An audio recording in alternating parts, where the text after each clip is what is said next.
In the Topeo flat where I lived, several times I encountered this spirit which at first scared me by its presence. Later, though, I came to understand it and was not so afraid. My first encounter with it was when I was studying for my first year pre-U exams. We were living in a 3-room flat, with a divider separating the hall into a living room and dining room area. My younger sister, whose O-levels were coming up, and I usually study in the dining room. One night my sister and I were mugging late into the night, until about 1 a.m. My block has a small road in front and a car park at the back, so there were some noises of cars returning late and so on, but otherwise it was an unusually quiet night. The two of us got quite a bit of work done, but by the end of our study session the table was quite a mess. Usually my sister is the fusspot between the two of us, and she would always clean up any mess around her. But that night we were so tired from studying that we left everything as it was and retired to the bedroom we shared. In the morning, at about 5 a.m., I awoke, hearing some noises in the hall. Not thinking anything much of it, I went back to sleep. I was the first one awake in the family later, at about 6 a.m.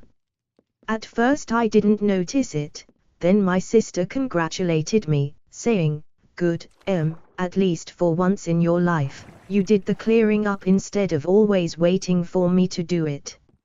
I didn't know what she was talking about.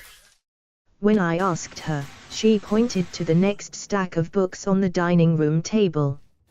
I thought of claiming the credit for it at first, but as she had not cleared the table, I was curious. Who then had done it? Later, when my mum and dad were up, I asked them if they had done it. They said no, and it was obvious they meant it, because they were very casual about it too, not overly dramatic or anything. Later, I realized that was just the beginning, because that was when the experiences started. There was one night I was coming back home with my sister and my parents when I looked up at our flat and I saw a dark, tall shadow watching us through the window grill, with its hands above its head holding onto the grill. I turned to my sister and said our elder brother must be home, because there he was watching us come back. My sister looked up and said, "I don't see anything." I looked up too and the figure was still there, and I said so.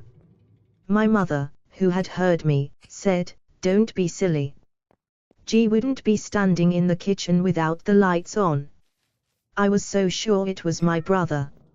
So, I told them, "You want to bet?" When we reached home, however, there really was no one there. My sister and I checked everywhere, just in case my brother might be trying to play a trick on us. But he didn't come back till late. When I demanded to know where he had been, he said he had gone out with some friends. I checked on this another day by calling up his friends. He was telling the truth. Confirmation that I wasn't just imagining things came unexpectedly. I was alone in the house and clearing up the drawers in the divider. For a moment, just out of the blue, I had this feeling that I was being watched. I don't know, but I looked up and exactly at the right spot too, because just for that fleeting second, I saw it. A dark shadow was looking at me over the top of the divider. I screamed. It disappeared, darting through the bedroom door as if it was afraid of me. I quickly went to my neighbor's flat, not returning home till everybody had come back.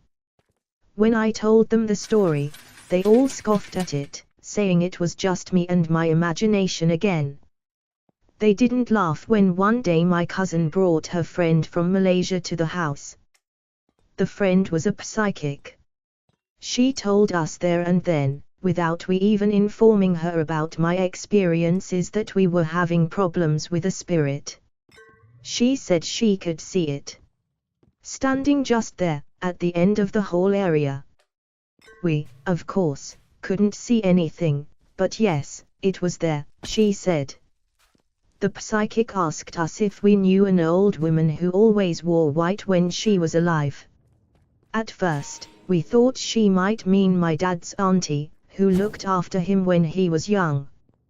But then, as my mother, who was there, pointed out, the auntie never wore the kind of clothes the psychic was describing. So, we did not know who it was. The psychic told us the spirit was standing at the far corner of the hall and refused to approach her for fear it might be asked to leave. The psychic assured us this was not a mean spirit and meant no harm to us.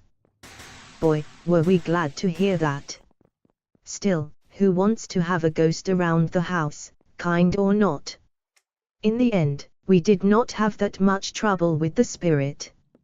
Seemed as if I had the most encounters with it, but eventually the other members of the family came to believe me too because of other incidents, this time involving them. My sister said one night she was studying late all by herself, facing the kitchen when she heard someone calling her name. It was soft at first. Though she was quite sure she had heard it, she chose to tell herself it must be her imagination and carried on studying. Then she heard it again. This time it was a loud, gruff, deep, strange voice. And it was just behind her. It called her name. My sister said she dashed into the bedroom, without looking back. That night she slept with the bed sheet over her head. My parents too were finally convinced when the little sounds that people usually hear in the night that sound as if someone is in the hall but are usually coming from other flats became, one night, noises that were so clearly coming from the hall that they were convinced there was some presence there. They stayed in the master bedroom and didn't go out to check to see who it could be. Why? Because they hadn't heard anyone opening the door and kids were away at a cousin's place that night. My parents knew they were all alone. I am not especially psychic or anything like that, and it has been quite a while since we moved out of that house, but now, whenever I say I sense something or have heard a strange story, my family listens seriously. Every time.